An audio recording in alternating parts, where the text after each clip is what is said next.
Então, quais são, dentro dos processos industriais, quais são as medidas de controle das operações e as formas de se manter o monitoramento para que elas aconteçam da melhor forma, né? Sem gerar prejuízo e que ofereça então o diferencial do operador que está habilitado, né? Que está preparado para, treinado para lidar com as situações do dia a dia. Bem, dentre os controles das operações de monitoramento, nos processos modernos de extração, com fluxo ininterrupto de material, todos os componentes da linha de processamento devem ser sintonizados entre si para que não haja interrupção em nenhum de suas etapas. Então, os motores vão estar ligados, né? De uma maneira que, ao falhar todos os demais colocados antes desse, no fluxo de produção, vão ser desligados, enquanto os posicionados após continuarão funcionando. A coordenação das atividades, a coordenação das diversas máquinas, assim como da quantidade de solvente, vapor e água de refrigeração, para que haja controle da temperatura, em relação à quantidade de matéria-prima, e as temperaturas e pressões são controladas por instrumentos de medição e também por instrumentos de registro gráfico. Assim se dá monitoramento. A regulagem, os ajustes, os controles devem ser confiados aos operadores. A capacidade e rentabilidade da fábrica vão depender da qualificação dos operadores e do contínuo controle e manutenção de toda a instalação. Daí a velocidade do extrator é determinada pela quantidade de material a extrair. O solvente deve ser absolutamente isento de água. A quantidade de solvente é regulada por meio de medidor de fluxo. Um pré-aquecedor de solvente o aquece a 40 graus ou mais e mantém a sua temperatura, né? O controle se dá pelo termostato. O volume de solvente é dependente da quantidade de material a ser extraído, teor de óleo por tempo de gotejamento. A maior parte do solvente é carregada pelo óleo, micélio e farelo. Em grande produção, o extrator vai girar a uma velocidade maior e o tempo de gotejamento vai ser menor do que quando comparado com a produção menor. A parte de solvente que sai embebido no farelo varia entre 25% a 35%. O grande esforço é no sentido de não se usar mais solvente do que é necessário para obter correto teor residual de óleo no farelo com matéria-prima convenientemente preparada. O teor de óleo residual e a concentração da micela devem ser obtidos em laboratório, e as amostras de farelo para determinação do teor de óleo e a umidade são coletadas em qual local, gente? Depois do extrator. Nessa tabela, a gente pode ver, mostra o teor residual do óleo no farelo para diversas matérias-primas. Vamos lá. Soja, teor residual de óleo no farelo, em torno de 0,6. Amendoim, 0,7. Couza, 0,9 a 1. Copra, que é vinda do coco, 1%. Algodão, 0,7. Girassol, 0,8. Linhaça, de 0,9 a 1. E palma, 0,8. Esses teores residuais de óleo no farelo para diferentes matérias-primas. Aqui vocês têm uma ideia de tão eficiente que se revela ser, né, o método combinado de prensagem associado à extração a solvente. Né? No farelo, vai ter um residual de óleo muito menor, né? Muito baixo em relação se fosse só a prensagem. O solvente é recuperado por destilação da micela, por dessolventização do farelo e a partir da mistura incondensável formada no ar por refrigeração ou passagem por colunas de absorção com óleo mineral. Então, a recuperação do solvente se dá dessa forma. A destilação da micela. A micela sai do extrator e ela é usualmente filtrada para remover os finos, né, as sujidades que ainda tem no óleo. E transferida por um destilador contínuo, no qual o óleo é separado do solvente por aquecimento sob vácuo, a temperatura de 70 a 90 graus Celsius. Então, há auxílio da temperatura e da pressão para que se consiga destilar essa micela. Nesse equipamento, o conteúdo de solvente no óleo pode ser reduzido até cerca de quanto, gente? 5%. O hexano residual é destilado em um evaporador de filme com insuflação de vapor direto.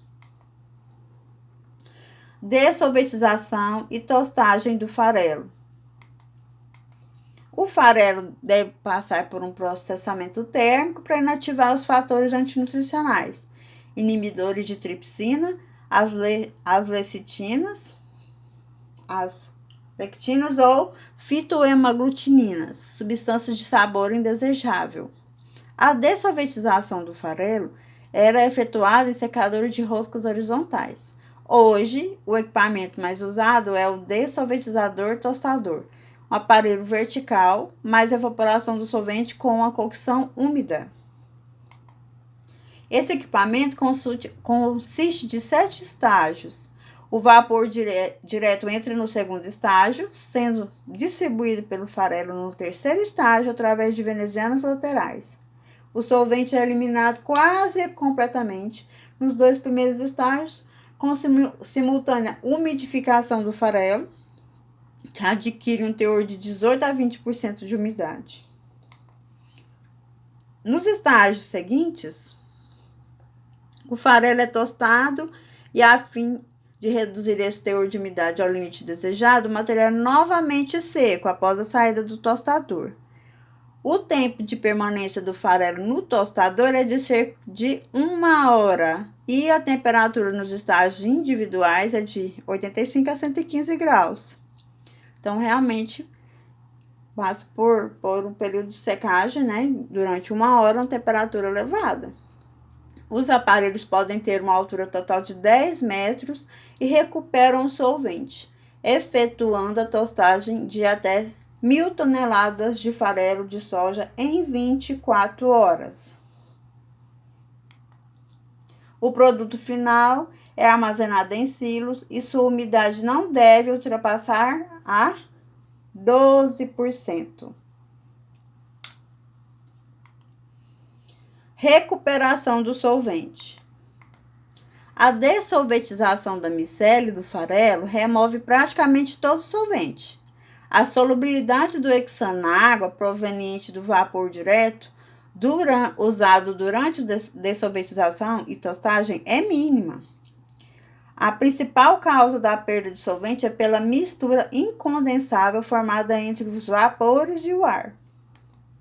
Extremamente difícil de fazer. A principal causa de perda do solvente é pela mistura incondensável formada entre vapores e o ar. Então, como nós vimos, ela é uma mistura difícil de se desfazer para remover então esse solvente. Como que seria o passo para que a gente consiga remover, então, recuperar o solvente? Essa mistura, a recuperação do solvente contido nessa mistura, ela é efetuada com o emprego de quem, gente?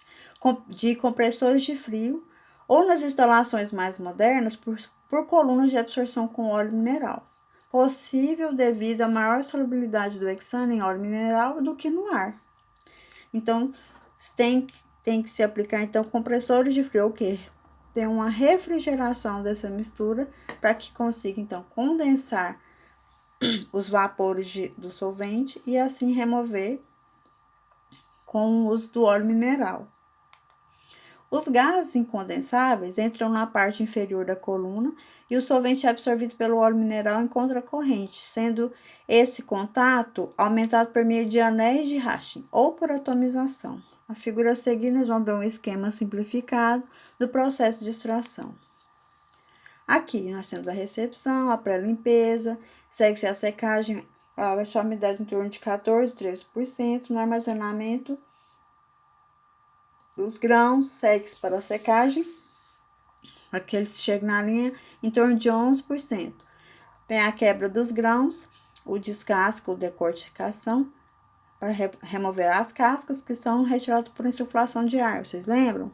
Segue-se para um novo condicionamento, em que usa a temperatura entre 55 a 60 graus, para então seguir a laminação, obtendo então flocos, né, ou laminas de grãos, aumentando a área de superfície para melhorar a extração. A micela em contato. No extrator, nós vamos ter a micela, extração com solvente orgânico e hexana comercial. E esse solvente vai circular dentro do extrator para que se obtenha, então, o óleo mais o solvente, que por evaporação, vamos remover esse solvente, vai seguir a degomagem, que são as etapas do refino, que vão ser explicadas na próxima aula. O óleo, vamos obter, então, o óleo de soja bruto degomado. Também, ao mesmo tempo, se acontece que os flakes úmidos desengordurados, vamos seguir para dessolventização, tostagem, secagem, resfriamento, moagem. Vamos ter, então, o farelo de soja desengordurado, onde o solvente também é recuperado, voltando para a linha. Então, há uma ciclização do solvente para que diminua, então, a perda dele, né, que já é grande, que se perde no farelo. A refinação de óleos e vegetais vai ser explicada na próxima aula. São etapas para que se consiga fazer a clarificação do óleo e degomagem e conseguimos obter um óleo refinado. Até então, a gente conseguiu o óleo bruto. Agora, vamos começar a exercitar o termo de rendimento do óleo, né? Um exemplo que vamos a seguir é um exercício de desafio. Vamos lá?